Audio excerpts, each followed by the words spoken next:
जय मित्रांनो, स्वागत आहे आपलं द गुरुजी यूट्यूब चॅनलवर। मित्रांनो, सध्या कंत्राटी शिक्षक भरती संदर्भात महत्त्वाचा जो काही शासन निर्णय सध्या निर्गमित करण्यात आला होता, त्याच्यामध्ये बघा 20 किंवा 20 पेक्षा असलेले जे शाळा आहे तर त्या ठिकाणी एक जो शिक्षक आहे तर तो कंत्राटी स्वरूपात भरण्यात यावा अशा संदर्भात जो काही GR होता तर तो GR सध्या बघा निर्गमित करण्यात आला होता। आणि त्या ठिकाणी असलेले जो काही नियमित शिक्षक असेल, 2 शिक्षक असेल, त्याच्यामधून एक शिक्षकाची जी काही आहे तर ते समुपदेशनाने सध्या बघा जास्त ज्या पटसंख्या असेल तर त्या जास्त पटसंख्येच्या ठिकाणी सध्या बदली होणार अशा संदर्भात महत्त्वाचा GR सध्या बघा निर्गमित करण्यात आला होता। तर आता आजच्या दिवसाला सध्या जो GR आहे तर तो GR बघा 20 किंवा 20 पेक्षा कमी पटसंख्या असलेला जो GR आहे तर तो सध्या रिवाइज करण्यात आला आहे। आणि ह्या ठिकाणी तुम्ही बघू शकतात की स्थानिक स्वराज्य संस्था 10 व 10 या ठिकाणी बघा 10 व 10 पेक्षा कमी पटसंख्या असलेल्या शाळेत DED BED अर्हताधारक बेरोजगार उमेदवारांना कंत्राटी तत्वावर नियुक्ती देण्याबाबत हा महत्त्वाचा शालेय शिक्षण आणि क्रीडा विभागाचा 23 सप्टेंबर 2024चा म्हणजे आजचा हा लेटेस्ट GR सध्या इथे निर्गमित करण्यात आला आहे। तर ह्याच्यामध्ये बघा जे काही प्रस्तावना काय म्हटलेली होती तर हे या GRचा जो उल्लेख आहे तर तो उल्लेख तुम्ही बघू शकतात। हा 23 सप्टेंबर 2024चा GR आहे, सामान्य प्रशासन विभाग तसंच बघा शालेय शिक्षण व क्रीडा विभागाचा हा महत्त्वाचा GR आहे। तर ह्याच्यामध्ये जे सध्या आधीचा जो रेशिओ होता तर तो 20 किंवा 20 पेक्षा कमी पटसंख्या असा होता, तर त्याच्यामध्ये बदल करून आता राज्यात 10 व 10 पेक्षा कमी पटसंख्या असलेल्या शाळांमध्ये नियुक्ती करावयाच्या 2 शिक्षकांपैकी एक शिक्षक बघा सेवानिवृत्त शिक्षक नियुक्त करावयाची तरतूद सध्या करण्यात आली आहे। तसंच बघा ह्याच्यामध्ये जे काही कमी पटसंख्या असलेल्या सर्वच शाळांमध्ये सेवानिवृत्त शिक्षक उपलब्ध होतील असे नाही, तर त्यांच्या जागी काय होणार आहे की DED BED अर्हताधारक जे पात्र उमेदवार आहे तर त्या उमेदवारांची सध्या बघा त्या ठिकाणी नियुक्ती होणार आहे।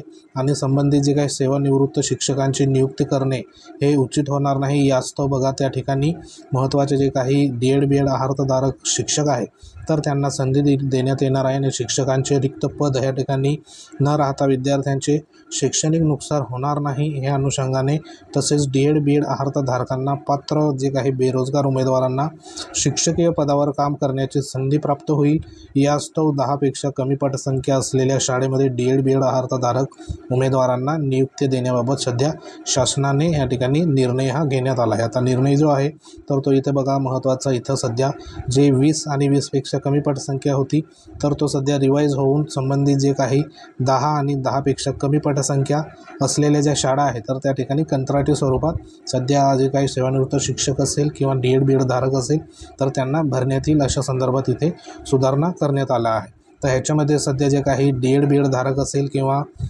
जे काही कंत्राटी स्वरूपात सेवानिवृत्त शिक्षक असेल तर त्यांची एकंदरीत इथं निवड होणार आहे। कंत्राटी शिक्षक जर मिळाले नाही तर इथं बघा DED BED अर्हताधारक जे बेरोजगार आहेत तर त्यांना करार पद्धतीने कंत्राटी तत्वावर इथे नियुक्ती मिळणार आहे अशा संदर्भात सध्या ह्या GR मध्ये नमूद करण्यात आलं आहे। तर एकंदरीत जे काही इथं बघा 15,000 रुपये सध्या कंत्राटी पद्धतीने जी नियुक्ती होणार तर त्यांना 15,000 रुपये मानधन असणार आहे।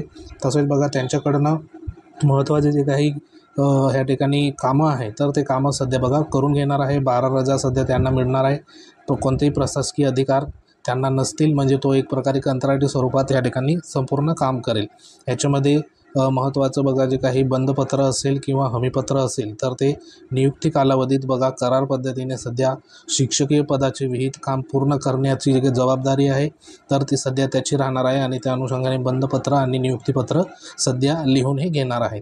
एकंदरीत ह्याच्यामध्ये जी काही सेवा आहे तर ती सेवा बघा सक्षम प्राधिकारी यांनी विशेष परिस्थितीमध्ये कोणत्याही वेळी करारनाम्यामध्ये उल्लेख कालावधी संपवण्यापूर्वी बघा करार पद्धतीने सेवा समाप्त केल्यास त्याला हरकत किंवा आक्षेप राहणार नाही याची देखील इथे नोंद घ्यायची आहे। म्हणजे सेवा केव्हाही त्या ठिकाणी समाप्त करण्याचा जो पूर्ण अधिकार आहे तर तो सक्षम प्राधिकारी यांना सध्या असणार आहे।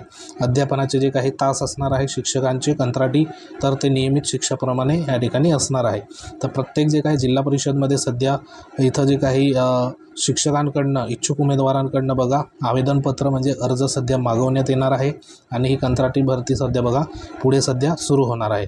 तर सध्या जे उमेदवार शारीरिकदृष्ट्या मानसिकदृष्ट्या आरोग्यदृष्ट्या सक्षम असेल तर अशाच उमेदवारांना ह्या ठिकाणी बघा पुढचे जे काही कंत्राटी भरतीमध्ये सध्या त्यांना इन्क्लूड हे केलं जाणार आहे। तर हा GR जो आहे तर तो सध्या रिवाईज झाला आहे। तर एकंदरीत हा GRमध्ये संपूर्ण जे काही आहे तर ते इथं बघा म्हटलेलं आहे। तर ह्याच्यामध्ये महत्त्वाचं जे नियमित शिक्षणासाठी जे आहे नियमित शिक्षक तर त्यांच्यासाठी बघा हे जे 19 नंबरचं इथं स्टेटमेंट आहे तर ते त्याच्यामध्ये काय आहे तर 10 व 10 पेक्षा कमी पटसंख्या स्थानिक स्वराज्य संस्थेमध्ये शाळेत कार्यरत जे काही 2 शिक्षक आहेत त्याच्यामध्ये नियमित शिक्षकापैकी एका शिक्षकाची प्राधान्याने जास्त पटसंख्या असलेल्या शाळेत समुपदेशनाने बदली करण्यात यावी। यामध्ये दोन्ही नियमित शिक्षक इच्छुकता घेण्यात यावी। जर दोन्ही शिक्षक बघा बदली जाण्यास इच्छुक असतील तर सेवा ज्येष्ठ शिक्षकाला प्राधान्य देण्यात यावा। तसेच दोन्ही नियमित शिक्षक बदलीस जाण्यास इच्छुक नसतील तर सेवा कनिष्ठ शिक्षकाची बदली करण्यात यावी।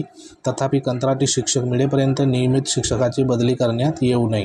ह्याच्यामध्ये जे काही 10 किंवा 10पेक्षा कमी पटसंख्यामध्ये जे 2 शिक्षक आहेत त्याच्यामधून नियमित शिक्षकामधून एक जो शिक्षक आहे तर त्याची सध्या बघा बदली करण्यात येईल समुपदेशनाद्वारे। ज्या ठिकाणी जास्त पटसंख्या आहे तर अशा शाळेमध्ये सध्या त्याची बदलीही करण्यात येईल आणि त्या अनुषंगाने इथं संपूर्ण जे काही सूचना आहेत तर ते देण्यात आल्या आहेत। आता बहुतेक ज्या शाळा आहे काही शाळा 1 शिक्षकी देखील शाळा आहे, काही शाळेमध्ये 5 पटसंख्या देखील आहे, 4 पटसंख्या देखील आहे। ज्या पाडे तांड्यामध्ये सध्या शाळा असतात अति डोंगराळ दुर्गम भागामध्ये तर तेथे पटसंख्या बघा त्या ठिकाणी 10च्या आत देखील आहे, कुठं 8 पण आहे। तर अशा परिस्थितीमध्ये जे काही शिक्षकांचं पुढील जे काही बदली प्रक्रिया असेल किंवा काय तर ते नेमकं कशा पद्धतीने होईल ते देखील बघणं इथं गरजेचं आहे। एकंदरीत हा जो GR आहे तर तो GR सध्या इथं आजच्या दिवसाला निर्गमित करण्यात आला आहे। तर ह्या GR मध्ये संपूर्ण जे काही शिक्षक भरती संदर्भात एक प्रकारे कंत्राटीकरण ह्या ठिकाणी सुरुवात झाली आहे आणि ह्या अनुषंगाने वेगवेगळे जिल्हा परिषद असेल, मनपा असेल, संपूर्ण स्थानिक स्वराज्य संस्थेमध्ये ह्या GRचं सध्या अंमलबजावणी होताना आपल्याला सुरुवात झाली आहे। तर एकंदरीत हा जो GR आहे तर हा GR बघा पुढील जे काही शिक्षक भरती असेल किंवा पुढील भरतीसाठी बघा ह्या ठिकाणी धोकादायक असणार आहे असं याच्यावरनं एक प्रकारे आपल्याला कळतं आहे। कारण हे जे संपूर्ण कंत्राटीकरण जे काही सध्या सुरुवात झाली आहे तर हे कंत्राटीकरण न होता कायम जे काही नियमित शिक्षक असेल तर त्यांची भरती या ठिकाणी बघा लवकरात लवकर व्हावी या अनुषंगाने इथं पावले उचलली गेली पाहिजे, जेणे का कंत्राटी स्वरूपात शिक्षक त्या ठिकाणी नेमण्यासंदर्भात हे असे सध्या शासन निर्णय निर्गमित करण्यात येत आहे। तर सध्या तरी हा एक निर्णय सध्या रिवाईज झाला आहे। ह्याच्यामध्ये फक्त जे काही 20 किंवा 20पेक्षा कमी पटसंख्या असलेल्या ज्या शाळा होत्या तर त्याऐवजी इथं 10 किंवा 10पेक्षा कमी पटसंख्या असलेल्या